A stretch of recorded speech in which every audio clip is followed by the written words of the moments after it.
Namaste, welcome to Swaraj News. Munduga headlines.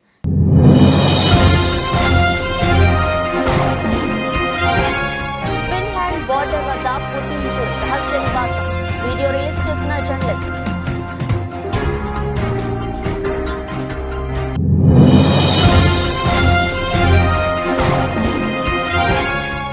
Irani naukanu hijack chesina Somali pirates. 19 మంది పాకిస్తానీలను రక్షించిన Indian navy.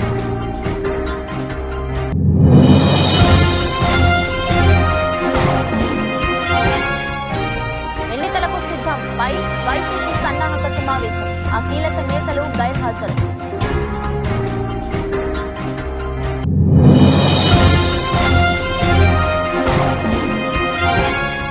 Rajahmundry రా కదిలిరా సభలో రసారస. చంద్రబాబుకు తప్పిన ప్రమాదం.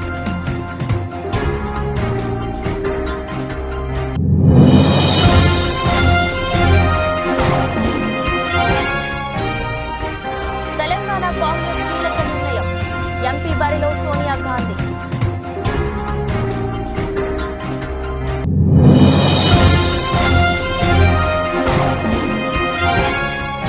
ఈ ప్రపంచంలో నా కథ ముగిసిందనుకున్నా, అదృష్టం కొద్దీ బతికా. కారు యాక్సిడెంట్ పై పంత్.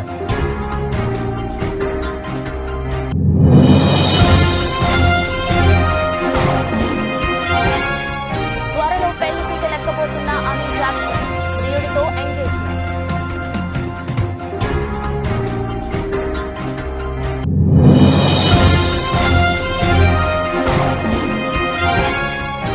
మనిషి మెదడులో చిప్ విజయవంతమైందన్న ఎలన్ మస్క్.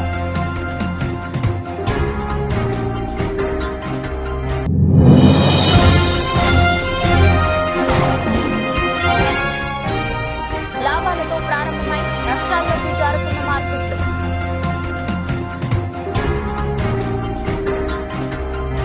రష్యా అధ్యక్షుడు వ్లాదిమిర్ పుతిన్ ఫిన్లాండ్ బోర్డర్ వద్ద రహస్య నివాసం ఉన్నట్లు తెలుస్తోంది. డోసైర్ సెంటర్ ఇచ్చిన దర్యాప్తు నివేదిక ఆధారంగా ఈ విషయం బయటపడింది. మాస్కో టైమ్స్ దీనిపై ఓ కథనాన్ని ప్రచురించింది. కరేలియాలోని లేక్ లడోగా నేషనల్ పార్కులో పుతిన్ రహస్య స్థావరం ఉన్నట్లు భావిస్తున్నారు. ఆ నిగూఢ స్థావరానికి చెందిన వీడియో కూడా ఒకటి రిలీజ్ అయింది. పుతిన్ సీక్రెట్ కంట్రీ హౌస్ అని ఆ లగ్జరీ ఎస్టేట్ కు చెందిన వీడియోను యూట్యూబ్ లో పోస్ట్ చేశారు. మార్జలహతి బే వద్ద ఉన్న ఆ బిల్డింగ్ ను చాలా మోడర్న్ స్టైల్లో నిర్మించారు. ఆ ఇంటి వద్ద 2 హెలిప్యాడ్లు ఉన్నాయి. బోటింగ్ కోసం ఏర్పాట్లు కూడా చేశారు. బీఫ్ ప్రొడక్షన్ కోసం ఫార్మాను కూడా కట్టారు. ఇంటీరియర్ డెకరేషన్ కోసం అత్యంత ఖరీదైన రాళ్లను వాడినట్లు తెలుస్తుంది. పుతిన్ ఇంటి ముందు ఓ జలపాతం కూడా ఉన్నట్లు రిపోర్టర్లు పేర్కొన్నారు. యాంటీ ఎయిర్ క్రాఫ్ట్ సిస్టమ్ తో నిర్మించిన ఓ ప్రదేశం కూడా ఉంది. అధ్యక్షుడు పుతిన్ సేద తీరే స్థాయికి తెగినట్లు రహస్య ఇంటిని నిర్మించినట్లు అంచనా వేస్తున్నారు. ఇక్కడ సెక్యూరిటీ కోసం ఫెడరల్ గార్డ్ సర్వీస్ ను వాడుకున్నారు. సమీపంలో ఉన్న దీవులతో లింక్ ను తెంచేశారు. అన్ని ఎంట్రన్స్ లలో బ్లాక్ చేశారు. ఈ బిల్డింగ్ వద్ద రావాలంటే కేవలం బోటు లేదా విమానంలో మాత్రమే వీలు అవుతుంది. Самое подробное видео из всех когда-либо сделанных в резиденциях Владимира Путина. Владимир Путин обожает русский север. Его не смущает даже соседство с недружественной Финляндией, до границы с которой всего 30 километров. Это Карелия, залив Марья-Лахти. Местные жители говорят, что Путин бывает здесь как минимум раз в год. Сначала посещает Валаамский монастырь, а затем направляется сюда, в резиденцию, которую ему больше 10 лет назад начали строить его друзья. భారతీయ నౌకాదళం 2 రోజుల్లోనే మరో భారీ ఆపరేషన్ చేపట్టింది. కొచ్చికి సుమారు 800 మైళ్ల దూరంలో పైరట్స్ ఆధీనంలో ఉన్న ఇరానీ నౌకను రక్షించింది. యుద్ధ నౌక ఐఎన్ఎస్ సుమిత్ర ఆ రెస్క్యూ ఆపరేషన్ నిర్వహించింది. హైజాక్ అయిన ఆ నౌకలో 19 మంది పాకిస్తానీ నావికులు ఉన్నారు. వారందరినీ రక్షించినట్లు ఇండియన్ నేవీ ప్రకటించింది. ఈ రెస్క్యూ ఆపరేషన్ లో ఇండియన్ నేవీకి చెందిన మెరైన్ కమాండోలు పాల్గొన్నారు. హిందూ మహాసముద్రం ప్రాంతంలో భారతీయ యుద్ధ నౌకలు ఎప్పుడూ అలర్ట్ గా ఉంటాయన్నారు రక్షణ అధికారులు తెలిపారు.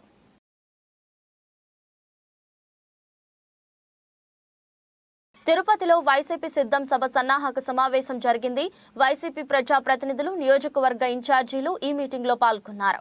టికెట్ దక్కని కొంతమంది అసంతృప్తి ఎమ్మెల్యేలు సమావేశానికి డుమ్మా కొట్టారు.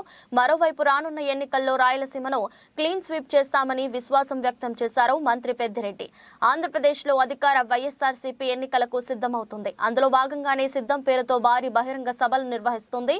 మొన్న ఉత్తరాంధ్రలోని భీమిలిలో భారీ సభను నిర్వహించి ఎన్నికల శంఖారావాన్ని పూరించింది. ఇక ఫిబ్రవరి 3వ తేదీన అనంతపురం జిల్లాలోనూ సిద్ధం పేరుతో బహిరంగ సభను నిర్వహించేందుకు ప్లాన్ చేస్తుంది. అందులో భాగంగానే ఇవాళ తిరుపతిలో సన్నాహక సమావేశం నిర్వహించారు.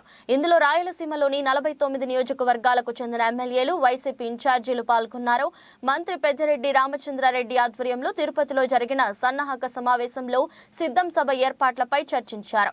ఎమ్మెల్యేల అభిప్రాయాలు, రాష్ట్రంలోనే ఓ పెద్ద సభగా దీన్ని నిర్వహించేలా ప్లాన్ చేస్తున్నామని మంత్రి పెద్దిరెడ్డి తెలిపారు. ఇంతకుముందు సీమలో ఓడిపోయిన 3 స్థానాల్లోనూ గెలిచేందుకు సమాయత్తం అవుతున్నామన్నారు. తనపై కోనేరు ఆదిమూలం చేసిన వ్యాఖ్యలను ఆయన విఘ్నతకే వదిలేస్తున్నానన్నారు. తాను అవినీతి పరుడు కాదో జిల్లా ప్రజలకు తెలుసన్నారు మంత్రి పెద్దిరెడ్డి.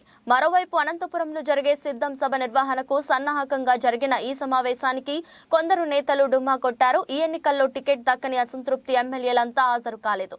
వారిలో రాష్ట్ర మంత్రి గుమ్మనూరు జయరాం, ఎమ్మెల్యేలు ఆదిమూలం, ఎంఎస్ బాబు, నవాజ్ బాషా, తిప్పేస్వామి, మేడా మల్లికార్జునరెడ్డి, సిద్ధారెడ్డి హాజరు కాలేదు. మరోవైపు కొందరు అసంతృప్తి ఎమ్మెల్యేలకు ఆహ్వానం లేకుండా సమావేశం నిర్వహించినట్లు తెలుస్తోంది. మొత్తానికి సన్నాహక సమావేశానికి ఏకంగా 10 మందికి పైగా ప్రజా ప్రతినిధులు హాజరు కాకపోవడం చర్చనీయాంశంగా మారింది. సమావేశానికి ఒక ప్రత్యేకత కూడా ఉంటుంది. ఎందుకంటే ఈ రాయలసీమ జిల్లాల్లోనే వైఎస్ఆర్ కాంగ్రెస్ పార్టీ గతంలో కూడా చాలా మంచి పెర్ఫార్మెన్స్ చేసింది. అప్పుడు పొరపాటున 3 నియోజకవర్గాలు ఓడిపోవడం జరిగింది. ఇప్పుడు ఆ 3 నియోజకవర్గాలు కూడా గెలవాల మొత్తము 50 స్థానాలలో సత్యవేడితో కలిపి 50 స్థానాలలో అన్నింటిలో కూడా గెలవాలని చెప్పి మనం దానికి సమాయత్తం కావాలని చెప్పి అది ఎన్నికల కేడర్ సమావేశమైనా కూడా ఎన్నికలకు సమాయత్తం అయ్యే విధంగా ఆ సమావేశాన్ని మనం జరుపుకోబోతూ ఉన్నాం. మన ప్రీతం నాయకుడు ముఖ్యమంత్రి జగన్మోహన్ రెడ్డి గారు ప్రధానంగా దాంట్లో వారు ప్రసంగించేదే కాకుండా ఒక సూచన వారు దిశా నిర్దేశం వారు చేస్తారు ఎన్నికల గురించి. మరి దీనికి ఎక్కువ ప్రాధాన్యత ఇవ్వాలని చెప్పి శాసనసభ్యులందరినీ కూడా కోరడం జరిగింది. ఆ విధంగానే అందరూ కూడా ఈ సమావేశానికి సిద్ధమయ్యారు. ఇప్పుడే ఒక పోస్టర్ కూడా రిలీజ్ చేశాము, ఎన్నికల యుద్ధానికి సిద్ధం అని చెప్పి. ఈ సిద్ధం పోస్టర్ కూడా ఈ ఎన్నికలకు సిద్ధం అని చెప్పి మనం ఏదైతే చెప్తా ఉన్నామో ఆ విధంగానే ఎన్నికల సమాయత్త సభ అవుతుంది కేడర్ మీటింగ్ రాయలసీమ జిల్లాల్లో. తప్పకుండా ఇది రాష్ట్రంలోనే పెద్ద సభగా జరగాలని చెప్పి మనం ఆ శాసనసభ్యులందరినీ కూడా కోరాము. ఆంధ్రప్రదేశ్ మాజీ ముఖ్యమంత్రి నారా చంద్రబాబు నాయుడుకి త్రుటిలో ప్రమాదం తప్పింది. రాజమండ్రి కాతేరులో నిర్వహించిన రా కదిలిరా సభలో చంద్రబాబు స్టేజ్ పై నుంచి కింద పడిపోబోయారు. మరో 2 నెలల్లో ఏపీలో అసెంబ్లీ ఎన్నికలు జరగనున్నాయి. దీనికోసం బాబు తీవ్రంగా శ్రమిస్తున్నారు. భారీ బహిరంగ సభలు, అభ్యర్థుల ప్రకటనలు, తుది జాబితాపై కసరత్తు చేస్తూ ఫుల్ బిజీగా ఉన్నారు. అయితే సోమవారం జరిగిన కాతేరు సభలో రాజానగరం టికెట్ ను జనసేనకు ప్రకటించడంపై స్థానిక టీడీపీ కార్యకర్తలు నిరసన వ్యక్తం చేశారు. బొడ్డు వెంకటరమణ వర్గీయులు స్టేజీపై ఆందోళన చేశారు. అనంతరం స్టేజీపై చిన్నపాటి తోపులాట చోటు చేసుకుంది. చంద్రబాబుపై కార్యకర్తలు పడబోయారు. అదే క్రమంలో పలువురు బొకేలు, పూల దండలు తీసుకొచ్చి చంద్రబాబుకు ఇవ్వబోయారు. ఈ తోపులాటలో చంద్రబాబు ఒకవైపు కోరిగారు. ఇదే సమయంలో ఆయన సెక్యూరిటీ సిబ్బంది అప్రమత్తమై చంద్రబాబును పడిపోకుండా పట్టుకున్నారు. దీంతో ప్రమాదం తప్పింది. ఇక కార్యకర్తల తీరుపై చంద్రబాబు అసహనం వ్యక్తం చేశారు. టీడీపీ అధినేత చంద్రబాబు నాయుడు రా కదిలిరా పేరుతో రాష్ట్ర వ్యాప్తంగా సభలు నిర్వహిస్తున్నారు. ఇటీవల రాజోలు, రాజానగరం టికెట్ ను జనసేన అధినేత పవన్ కళ్యాణ్ ప్రకటించారు. అభ్యర్థి ప్రకటన అనంతరం కార్యకర్తలు స్టేజీపై నుంచి కిందకు దూకుడుగా దిగడంతో చంద్రబాబు పడబోయారు. సొంత పార్టీ కార్యకర్తల తీరుపై చంద్రబాబు అసహనం వ్యక్తం చేసినట్లు తెలుస్తోంది.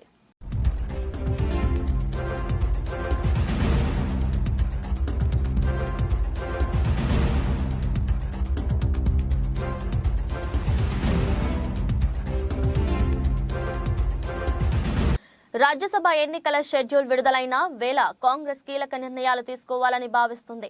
తెలంగాణ నుంచి సోనియా గాంధీకి రాజ్యసభ సీటు ప్రపోజల్ పెట్టబోతుంది. లోక్సభ ఎన్నికల్లో పోటీ చేసేందుకు సోనియా విముఖత చూపిస్తే రాజ్యసభ సీటు ఇవ్వాలని భావిస్తున్నారు. ప్రస్తుతం తెలంగాణలో ఖాళీ కాబోతున్న 3 రాజ్యసభ స్థానాల్లో కాంగ్రెస్ కు 2, బీఆర్ఎస్ కు 1 స్థానం వచ్చే అవకాశం ఉంది. కాంగ్రెస్ కు వచ్చే 2 స్థానాల్లో ఏఐసీసీకి 1, రాష్ట్ర నేతలకు మరో స్థానం ఇచ్చే అవకాశం ఉంది.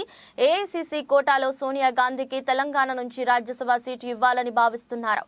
2వ సీటు కోసం భారీగా ఆశావహులు ప్రయత్నిస్తున్నారు. చిన్నారెడ్డి, రేణుకా చౌదరి, వంశీచందర్ రెడ్డి పేర్లు రేసులో ఉన్నాయి. తెలంగాణ ఇచ్చిన సోనియా గాంధీకి ప్రత్యేక గుర్తింపు ఇవ్వాలనే యోచనలో కాంగ్రెస్ ఉంది. తెలంగాణలో 3 రాజ్యసభ స్థానాలు ఖాళీ కానున్నాయి. ఏప్రిల్ నెలాఖరులోపు వీటిని భర్తీ చేయాల్సి ఉంటుంది. ఫిబ్రవరి 27న రాజ్యసభ ఎన్నికలు జరగనున్నాయి. అదే రోజున ఫలితాలు వెల్లడిస్తారు. రాజ్యసభ ఎన్నికలకు సంబంధించి అభ్యర్థుల పేర్లపై కాంగ్రెస్ లో తీవ్ర ఉత్కంఠ నెలకొంది. తెలంగాణ ఇచ్చిన సోనియా గాంధీని తెలంగాణ దేవతలుగా కాంగ్రెస్ పార్టీ భావిస్తుంది. ఈ క్రమంలో ఖచ్చితంగా తెలంగాణ నుంచి సోనియా గాంధీకి ప్రాతినిధ్యం ఇవ్వాలని కాంగ్రెస్ నేతలు భావిస్తున్నారు. అందులో భాగంగానే ఖమ్మం లోక్సభ స్థానం నుంచి పోటీ చేయించాలని ఇప్పటికే పొలిటికల్ అఫైర్స్ కమిటీలో కూడా ఏకగ్రీవ తీర్మానం చేశారు. అయితే ఆరోగ్య పరిస్థితుల కారణంగా ఒకవేళ ప్రత్యక్ష ఎన్నికల్లో పోటీ చేయలేకపోతే కనుక ఖచ్చితంగా రాజ్యసభ ఎన్నికల్లో సోనియా గాంధీ పేరును తెలంగాణ నుంచి ప్రతిపాదించాలని కాంగ్రెస్ నేతలు భావిస్తున్నారు. आज हालात यह है कि ये खुलेआम धमकी देते हैं, कहते हैं कि अगर ये जीत नहीं होते तो कर्नाटका को मोदी जी का आशीर्वाद नहीं मिलेगा। कहते हैं कि भाजपा हार गई तो यहाँ बहुत झगड़ा हो जाएंगे। मैं आपकी तरफ से इनसे कहना चाहती हूँ कि कर्नाटका के लोगों को इतना बेबस और लाचार मत समझे। कर्नाटक के लोग किसी के आशीर्वाद पर नहीं, अपनी मेहनत और संकल्प पर भरोसा करते हैं। कर्नाटक के लोग डरपोक नहीं, लालची नहीं है कि आप उन्हें फुसला दें। कर्नाटक के लोग 10 मई को आपको बताएंगे कि वे किस मिट्टी से बने हैं। జాతిపిత మహాత్మా గాంధీ వర్ధంతి సందర్భంగా ఆయన చిత్రపటానికి సీఎం క్యాంపు కార్యాలయంలో నివాళులర్పించిన సీఎం వైఎస్ జగన్. ఈ కార్యక్రమంలో పరిశ్రమల ఐటీ శాఖ మంత్రి Gudivada Amarnath, MP V Vijayasaireddy, TTD మాజీ చైర్మన్ డాక్టర్ వైవి సుబ్బారెడ్డి తదితరులు పాల్గొన్నారు.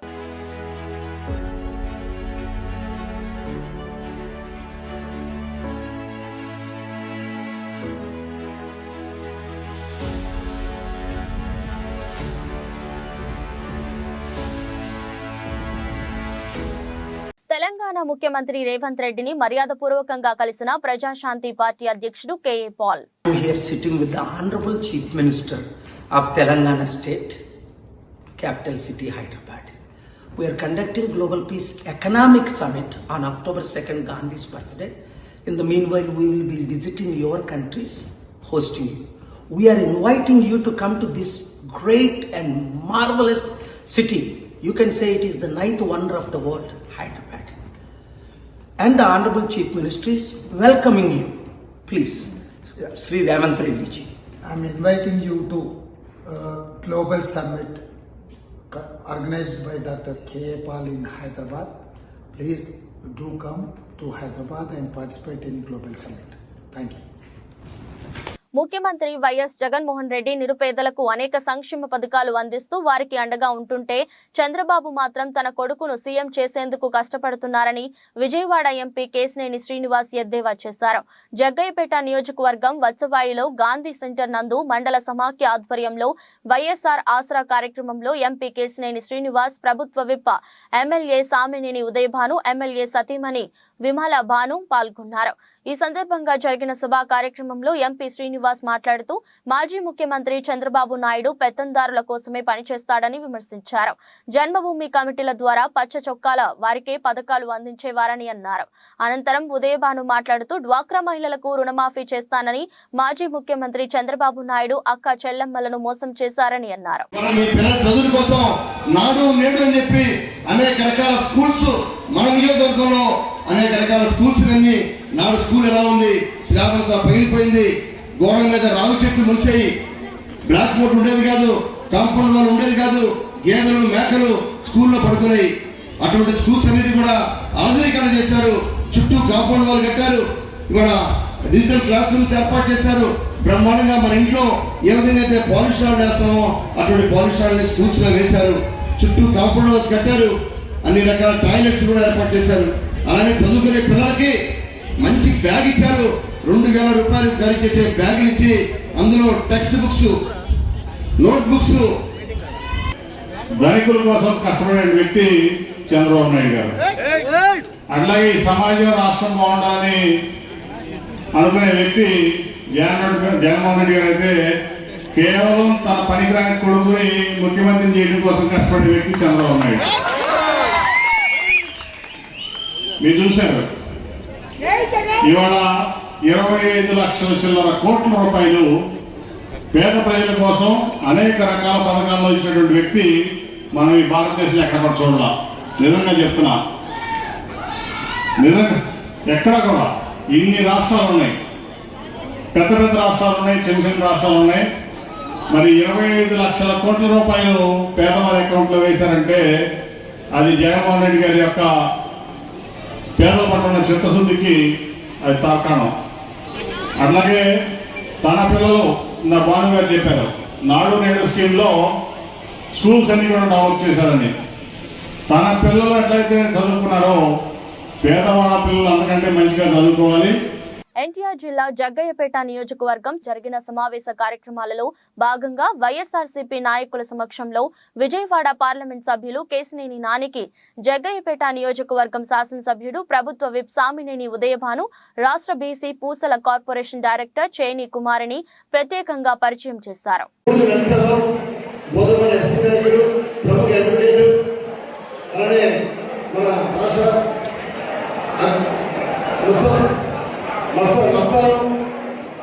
యాడ్ డైరెక్టర్, అలానే పూసల సంఘం డైరెక్టర్ ఉన్న కుమారి గారు, అలానే రాజ్యలక్ష్మి గారు మహిళా పార్టీ అధ్యక్షురాలు జగ్గయ్యపేట టౌన్, అలానే శ్రీరామ్ నాయక్ గారు జగ్గయ్యపేట మండల మాజీ జడ్పీటీసీ అధ్యక్షుడు, ఇంకా వేదిక నాయకుడు దయచేసి మైక్ పంపిస్తారు. నాని గారి గురించి మీ అందరికీ తెలుసు, మాకు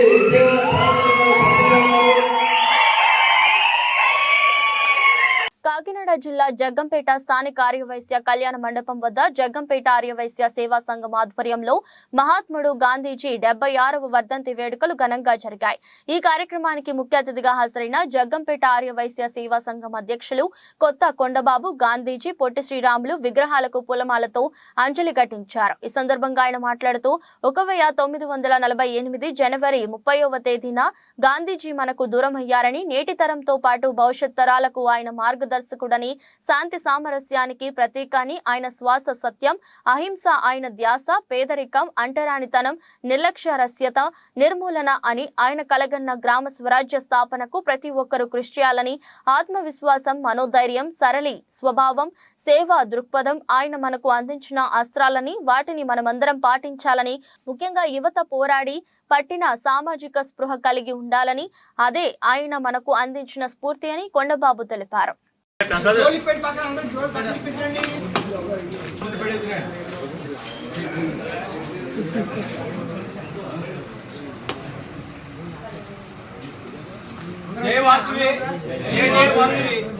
ఈ రోజు జాతి పిత మహాత్మా గాంధీ వర్ధంతి సందర్భంగా ఇక్కడ విచ్చేసిన ఆర్యవైశ్య సభ్యులందరూ కూడా ముందుగా నా హృదయపూర్వక నమస్కారాలు. అలాగే సోదరిమణులు అందరూ కూడా హృదయపూర్వక నమస్కారాలు. గాంధీ గారు శాంతియుతంగా మరి సత్యాగ్రహంగా ఆయన ఎంతో ఒబిడిగా నీటిగా జాగ్రత్తగా మనకి స్వాతంత్రం తీసుకొచ్చిన మహానుభావుడు. మన కులవస్తులు జాతి పిత మహాత్మా గాంధీ గారికి మన అందరూ కూడా ఒక 2 నిమిషాలు ఆయనకి మౌనం పాటించాల్సిన కూర్చోను. టైం చూడండి. Team India wicket keeper Rishabh Pant పునరాగమనానికి సిద్ధమవుతున్నాడు. ఈ డాషింగ్ బ్యాటర్ ఐపీఎల్ 17వ సీజన్లో ఢిల్లీ క్యాపిటల్స్ కెప్టెన్ గా రీ ఎంట్రీ ఇవ్వనున్నాడు. అయితే కెరీర్లో రాకెట్లా దూసుకెళ్తున్న సమయంలో కారు యాక్సిడెంట్ అతడి జీవితాన్ని ఒక్కసారిగా తలకిందులు చేసింది. ఎంతో ఇష్టమైన ఆటకు తనను దూరం చేసిన 2 ఏళ్ల క్రితం నాటి కారు యాక్సిడెంట్ ను పంత్ తాజాగా గుర్తు చేసుకున్నాడు. స్టార్ స్పోర్ట్స్ ఛానల్ విడుదల చేసిన ఒక ప్రోమో వీడియోలో మాట్లాడిన పంత్, ప్రపంచంలో నా కథ ముగిసిందని జీవితంలో మొదటిసారి అనిపించింది. కానీ నేను అదృష్టవంతుణ్ణి.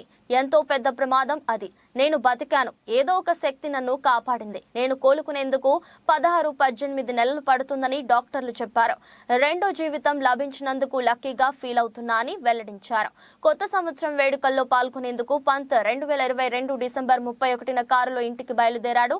ఢిల్లీ డెహ్రాడూన్ రహదారిపై వెళ్తున్న అతడి మర్సిడీస్ కారు రూర్కీ సమీపంలోని హమ్మద్పూర్ గల్ వద్ద యాక్సిడెంట్ కు గురైంది. వేగంగా వెళ్తున్న అతడి కారు రైలింగ్ కు ఢీకొని అమాంతం బోల్తా పడింది. క్షణాల్లో మంటలు చెలరేగాయి. కారులోనే చిక్కుకుపోయిన పంత్కు నుదురు, కాలికి కాలిన గాయాలయ్యాయి. కారులోంచి మంటలు రావడం గమనించిన కొందరు అద్దాలు పగలకొట్టి పంత్ను కాపాడారు. అంబులెన్స్ లో అతడిని డెహ్రాడూన్లోని ప్రైవేట్ ఆసుపత్రికి తరలించారు. అనంతరం ముంబైలోని కోకిలా బెన్ ఆసుపత్రిలో పంత్ మోకాలి సర్జరీ చేయించుకున్నారు. అక్కడి నుంచి బెంగళూరులోని నేషనల్ క్రికెట్ అకాడమీకి వెళ్లిన పంత్ ఫిట్నెస్ పై దృష్టి పెట్టాడు. కష్టమైన వ్యాయామాలు చేసి తక్కువ సమయంలోనే ఫిట్ గా అయ్యాడు. ప్రస్తుతం బ్యాటింగ్ ప్రాక్టీస్ తోనే బిజీగా ఉన్న పంత్ ఐపీఎల్ 17వ సీజన్ కోసం ఎదురు చూస్తున్నాడు. फर्स्ट टाइम ऐसा था लाइफ में हो गया अब टाइम इस वर्ल्ड में कितना बड़ा हो सकता था ये चीज़ आपको भी नहीं पता. इतना एक्सीडेंट होने के बाद I was alive. Something has saved me. Doctor ने बोला यार 16 to 18 मंथ्स लगेंगे. బాలీవుడ్ బ్యూటీ ఆమీ జాక్సన్ గురించి తెలుగు ప్రేక్షకులు ప్రత్యేక పరిచయం అక్కర్లేదు. రామ్ చరణ్ హీరోగా నటించిన ఎవడు చిత్రంతో పాటు రోబో 2.0 చిత్రంతో మంచి గుర్తింపు తెచ్చుకుంది. అయితే ప్రస్తుతం తెలుగు సినిమాల్లో కనిపించడం లేదు. తాజాగా ఈ అమ్మడు పెళ్లిపీటలెక్కేందుకు సిద్ధమైంది. ప్రియుడు హాలీవుడ్ నటుడు ఎడ్ వెస్ట్విక్ తో ఆమీ జాక్సన్ ఎంగేజ్మెంట్ జరిగింది. ఆమీ జాక్సన్ గతంలో జార్జ్ పనయోటే అనే బిజినెస్ మ్యాన్ తో ప్రేమానయం సాగించింది. అతడితో 2019లో ఎంగేజ్మెంట్ కూడా చేసుకుంది. అనంతరం పెళ్లి కాకుండానే తల్లయింది. అయితే వీరి ప్రేమ ఎక్కువ కాలం నిలవలేదు. పెళ్లి పీటలు కూడా ఎక్కకుండానే వీరి బంధానికి ముగింపు పడింది. 2022లో పయోనిట్తో తన బంధం ముగిసినట్లు ఆమీ జాక్సన్ ప్రకటించింది. అప్పటి నుంచి కుమారుడు ఆండ్రెస్ తో ఒంటరిగానే ఉంటున్న ఆమీ జాక్సన్ హాలీవుడ్ నటుడు వెస్ట్విక్ తో ప్రేమలో పడింది. ఇప్పుడు అతడితో ఎంగేజ్మెంట్ చేసుకుంది. స్విట్జర్లాండ్ లో అందమైన ప్రదేశంలో కుటుంబ సభ్యులు, స్నేహితుల సమక్షంలో ఆమీ జాక్సన్ కు రింగ్ తొడిగి వెస్ట్విక్ ప్రపోజ్ చేశాడు. ఆమీ జాక్సన్ సైతం వెస్ట్విక్ ప్రపోజల్ కు ఓకే చెప్పేసింది. ఇందుకు సంబంధించిన ఫోటోలు ఆమీ జాక్సన్ ఇన్స్టా వేదికగా షేర్ చేసింది. ప్రస్తుతం ఈ ఫోటోలు వైరల్ అవుతున్నాయి. ఇవి చూసిన అభిమానులు, పలువురు సెలబ్రిటీలు ఆమీకి శుభాకాంక్షలు తెలుపుతున్నారు.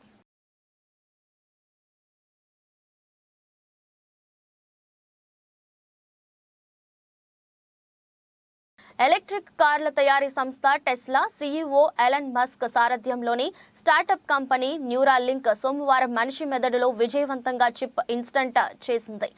మానవుడికి మెదడుకు కంప్యూటర్కు మధ్య నేరుగా సంబంధాలు మెరుగుపరిచే లక్ష్యంతో ఎలన్ మస్క్ కో-ఫౌండర్ గా న్యూరో టెక్నాలజీ సంస్థ 2016లో ఏర్పాటైంది. మానవుడి శక్తి సామర్థ్యాలను బలోపేతం చేయడంతో పాటు పార్కిన్సన్ వంటి వ్యాధులను నివారించడమే లక్ష్యమే ఇది. దీంతో పాటు మానవుడికి ఆర్టిఫిషియల్ ఇంటెలిజెన్స్ మధ్య సాంకేతాత్మక సంబంధం బలోపేతం చేయడానికి మానవుడి మెదడులో అమర్చే చిప్ ఉపకరిస్తుంది. నిన్న మనిషి మెదడులో చిప్ అమర్చాం. ఆ రోగి క్రమంగా కోలుకుంటున్నాడు అని ఎలన్ మస్క్ తన ఎక్స్ ఖాతాలో పోస్ట్ చేశారు. దీని ప్రారంభ ఫలితాల్లో న్యూరాన్ స్పైక్ డిటెక్షన్ ను గుర్తించినట్లు తెలిపాడు. మానవుడి మెదడులో చిప్ అమర్చేందుకు గతేడాది మేలో అమెరికా ఫుడ్ అండ్ అడ్మినిస్ట్రేషన్ ఆమోదం తెలిపింది. బ్రెయిన్ మెషిన్ లేదా న్యూరాలింక్ బ్రెయిన్ కంప్యూటర్ ఇంటర్ఫేస్ లో 8 మిల్లీమీటర్ల వ్యాసంతో కూడిన చిప్ లో సన్నని ఎలక్ట్రోడ్లు ఉంటాయి. వెంట్రుకలో 20% మాత్రమే ఈ చిప్ మందం ఉంటుంది. పుర్రెలో కొంత భాగం తొలగించి దీన్ని అమరుస్తారు. ఇందులోని సన్నటి ఎలక్ట్రోడ్లను మెదడులోని ముఖ్యమైన భాగాలకు పంపుతారు. మెదడులోని ఎలక్ట్రోడ్లు బ్రెయిన్ కు సంకేతాలు వెళ్తాయి. మెదడులోకి విద్యుత్ సంకేతాలు పంపడంతో పాటు అందుకోవడం ప్రేరేపిస్తుంది. ఈ విద్యుత్ సంకేతాలను కంప్యూటర్లకు విశ్లేషించే ఆల్గోరిథంలుగా మారుస్తుంది.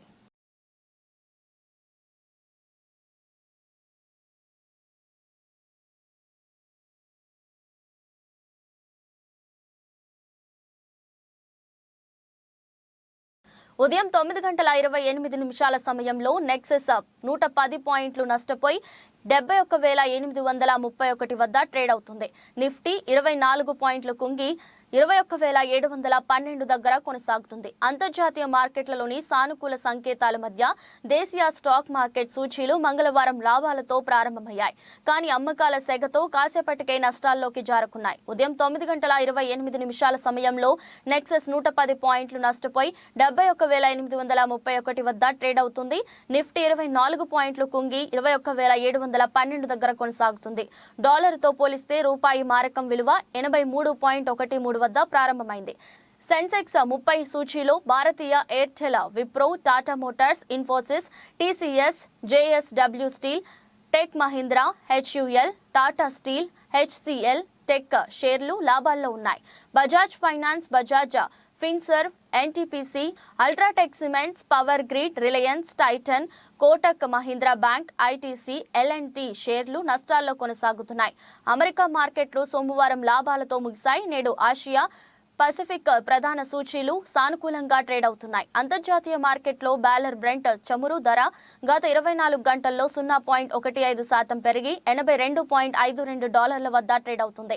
విదేశీ సంస్థాగత మదుపరులు సోమవారం 110 కోట్ల విలువ చేసే షేర్లను కొనుగోలు చేశారు. దేశీయ సంస్థాగత మదుపరులు సైతం 3,221.34 కోట్ల విలువ చేసే షేర్లను కొన్నారు. ఈరోజు doctor Reddy's, Bajaj Finserv, LNT, Adani Total Gas, Suven Life Sciences, NDTV త్రైమాసిక ఫలితాలు ప్రకటించనున్నాయి. ఈ నేపథ్యంలో ఆయా కంపెనీల స్టాక్స్ పై మదుపరులు దృష్టి సారించవచ్చు.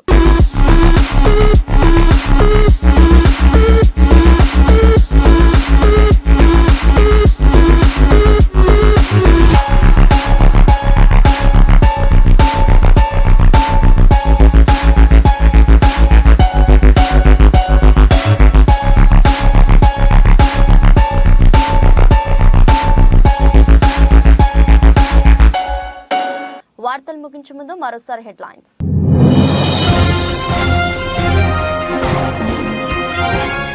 ఫిన్లాండ్ బోర్డర్ వద్ద పుతిన్ కు రహస్య నివాసం, వీడియో రిలీజ్ చేసిన జర్నలిస్ట్.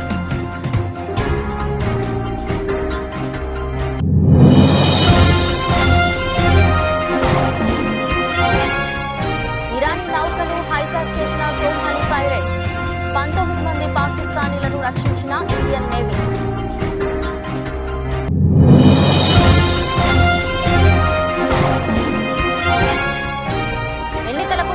పై వైసీపీ సన్నాహక సమావేశం, ఆ కీలక నేతలు గైర్హాజరు.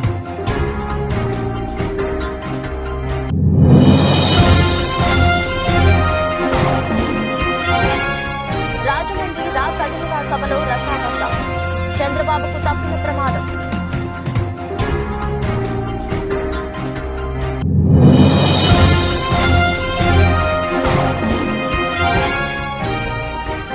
తెలంగాణ కాంగ్రెస్ కీలక నిర్ణయం, ఎంపీ బరిలో సోనియా గాంధీ.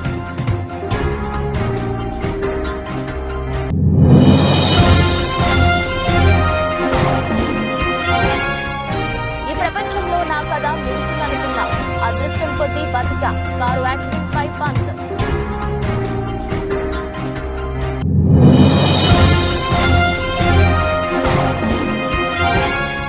త్వరలో పెళ్లిపీట లెక్కబోతున్న అమిల్ జాక్సన్, ప్రియుడితో ఎంగేజ్మెంట్.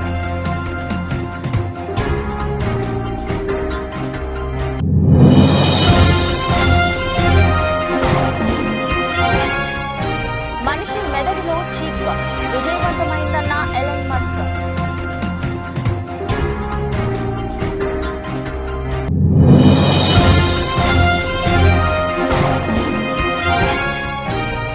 లాభాలతో ప్రారంభమై నష్టాల్లోకి జారుతున్న మార్కెట్లు.